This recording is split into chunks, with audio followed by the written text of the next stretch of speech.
You guys are enjoying the 5 things you should already know about RuneScape series, and so we are doing another one. We can probably go on with this for quite a while, which is absolutely great for me. It's nice, easy content, and I enjoy it. You guys enjoy it, so why the hell not? If you find the video useful, you enjoy it at all, then do leave a like, do leave a comment as well, letting me know if you knew all of these or any that you didn't know, or maybe if there's any that I can use in the future video. Also, do subscribe to the channel if you are new around here, and otherwise, let's get started.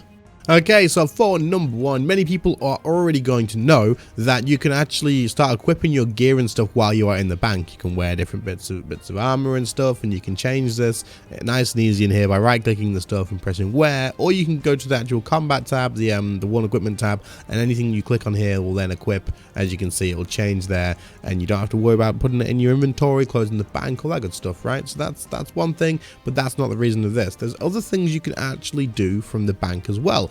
Now, as you can see here, I have a anti-poison, a weapon poison, and a Shadow Nihil pouch. The reason I've got this is because with these, if they are in your inventory, you can right click them and you can apply these, you can drink these or whatever, and you can also summon your familiar from this window. So you can drink an anti-poison, so you can just right click that and press drink, and then as you can see, 1 dose is gone, and I now have the anti-poison buff down here. The same goes with weapon poison as well. You can apply this from the bank. You can see 1 dose goes, and I now have a weapon poison buff down here. So you can do that from the bank interface. Now you can also summon a familiar from here too. However, this bit a little bit less convenient, as yes, you can summon it, but it will close the actual bank still. Now, this is still technically slightly faster, as you'd have to close the bank, summon it, open the bank back up again. And if you're doing a Beast of Burden, then I don't know. I don't really know why it closes the bank. It'd be nice if it didn't. So then if you summoned a yak, you could immediately go to this and fill it up. But it is what it is. As far as I'm aware, these are the only other 2 potions that you can use from the bank. But either way, I do this quite often. Say if I've forgotten to apply a weapon poison before I go into a fight, and I've got different preset loaded, so let's just load up this preset. For example, say I need to use a weapon poison, I'm like, ah crap, so I'll open up, I'll bring one of these out, I'll apply the weapon poison, and then it's done, and off I go. Like, I don't have to juggle anything in the bank. It's done nice and convenient. There you go. Was this useful? Let me know. Let's go to number 2. Number 2 is a tip for Kerapac. So you can see me here. I am doing Kerapac hard mode, and one of the mechanics at Kerapac is called the dive ability. Dive?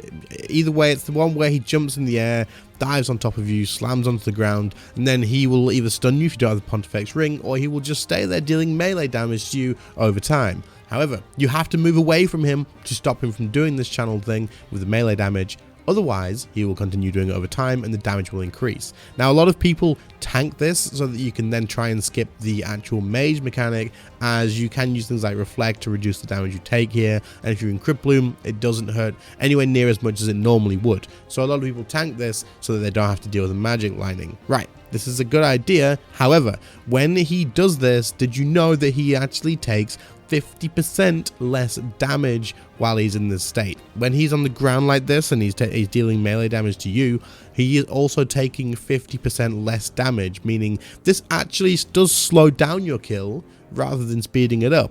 If you are going to be maybe tanking this for like a second to make you able to skip the lightning, then that's probably worth it. But if you are going to be tanking this for quite a while, it is just going to be slowing down your kill, as again, you're dealing 50% less damage. So overall, you are here a lot longer. The lightning's not that big of a deal to deal with these days. Just literally use debilitate and reflect if there's like phase 3, and just walk through the lightning. It's not a big deal. Or just surge through them if it's like 1 lightning wall or 2 from phase 2. Again, this is probably going to save you a lot more time rather than just tanking them for a decent amount of time, so you can try and skip that entire mechanic. People are always quite surprised when I mention this on stream and they go, wait, what? It takes 50% less damage? Yes. So there you go, now you know. Alright, number 3 is something to do with invention perks, and this was actually given to me by a viewer. So thank you very, very much to you. Your comment will be on screen. I very much appreciate it. However, this is one that I actually really should have thought about mentioning earlier, because whenever I mention it as well, players do also have the same reaction of like, wait, what? That's a thing? What the hell? And yes, it is. So as you know, during combat, and not even just combat, just all things invention perks wise, you do have whatever you are leveling up an augment level. So if you look here on my augmented elite tectonic robe top, you're going to see that it says the item level is 20. Now this is the highest level you can get for item levels and stuff, and this applies to anything that you are going to be able to augment. So if you look, my robe bottom is the same, and my staff is also the same. Now you'll have to level these up yourself, and level 20 does take quite a while to get, but it will happen while you're just doing combat with this. So you'll have to, whenever you kill anything, you're going to get yourself some item level XP as well, and using an XP capacitor that we mentioned in the last video will also help with this. However, once you reach level 20, the perks that you've actually added onto your augmentation thing, the perks you've added to that item, will have a higher chance of proccing than before level 20. So if you are a PVMer, or if you are someone who's trying to take advantage of the perk that's actually on that item, do get it level 20 at some point if you plan on keeping that. Say this is my best in slot now, right? Like, it's not actual best in slot because I just can't bother doing the invention for the other perks and stuff, but it's pretty much there, and I'm going to be keeping the stuff that I've got for the foreseeable future. So getting this level 20 does actually benefit me again, because now the perks are going to be increased. The proc chance of them are going to be increased, meaning they actually give me more than if I had it below level 20. So don't bother siphoning and stuff once you've actually got this done. If you've got the highest level and whatnot, like 120 invention, and you plan on just keeping these perks in there and not really doing anything with them, then keep them, level them up to level 20, and enjoy the benefits of having a higher proccing chance effect, I suppose. You will definitely be getting some benefits from doing this. Next up, we are going to be talking about something that will include the Hellhound familiar, but also other familiars as well, just mainly with the Hellhound one. And the reason we're talking about this is because, did you know that if you use the Hellhound familiar, when he takes damage, or when you take damage, he takes damage instead, right? And some of the damage from you goes to the Hellhound to make you more tanky, okay? So it's really useful at like Zamorak and stuff.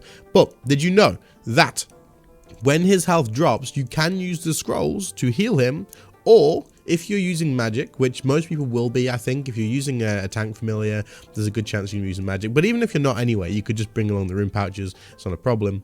But you can use the Prism of Restoration spell on the Ancient Spellbook, and when you use this, you're going to drop this little crystal on the floor here, on this prism, should I say, on the floor.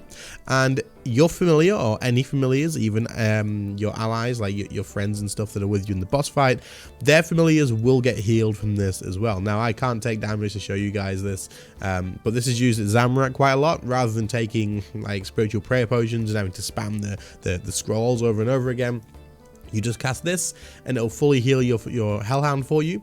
It'll do a great job of keeping it alive, and you can just use this every single time your Hellhound needs healing.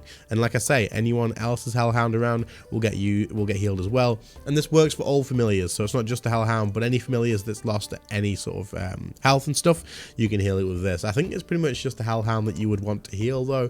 I don't really think familiars take damage in many other situations, not enough anyway to get it killed. So there you go, you can keep your Hellhound alive with this. It is rather convenient instead of spamming off all the freaking abilities all the time, so take advantage. Did you know that RuneScape is a completely bug-free game with no weird stuff going? What the frick is this, Jagex? This was over here a minute ago, and now it's over here. What is it? There's another one. What the frick? What is going on? Wait, what even is this? Someone's used a Prism of Loyalty there. Okay, but that's fine. What is this? Okay, I feel like these are missed animations, but hey, I just thought I'd share this in this video. There you go. Okay, so for the last point in this video, we're going to be talking about a spell that I think is by far the coolest and most interesting spell in the game.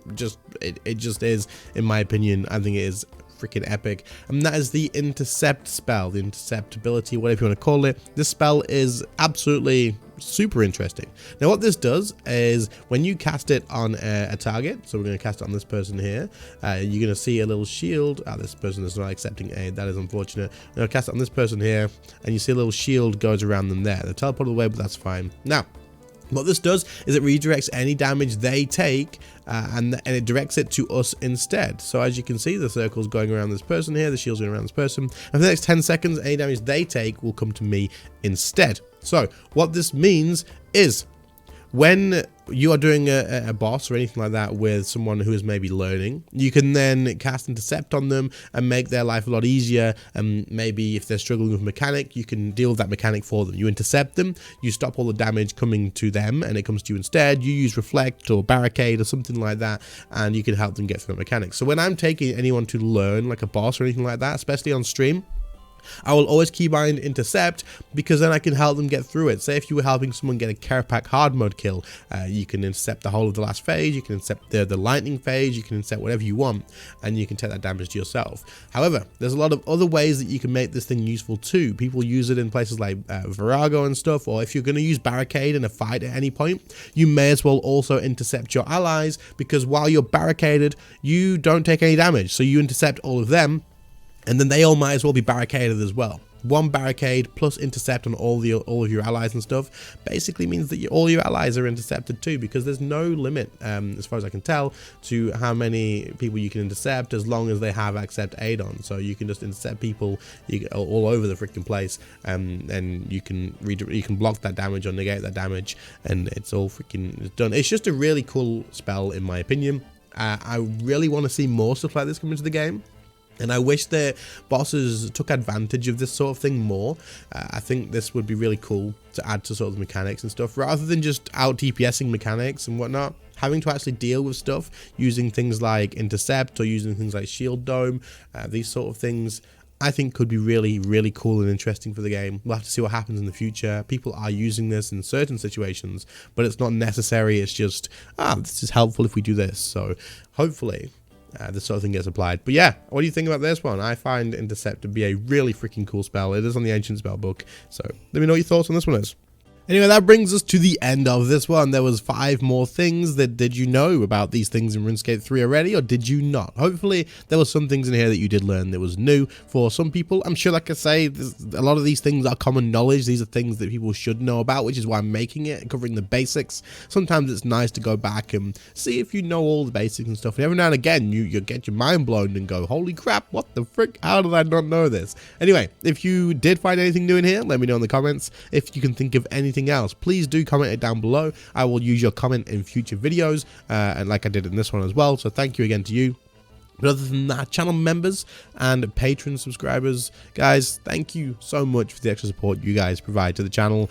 January has been a pretty stressful one, and I appreciate it because you guys have helped out so freaking much. It is unbelievable. So thank you once again. You deserve it. You deserve the thanks, like you really do. And if anyone else wants to join those guys on supporting the channel, there is extra perks. Patreon are going to be getting unique videos, like Patreon only content. And as for channel members, you guys get early access to videos and all of the emotes and stuff during streams and whatnot. So again, thank you all so much. Your names will have been on screen as always. Other than that, thank you all so much for watching. I really do appreciate it, and I'll catch you all in the next one. See you later, guys. Bye.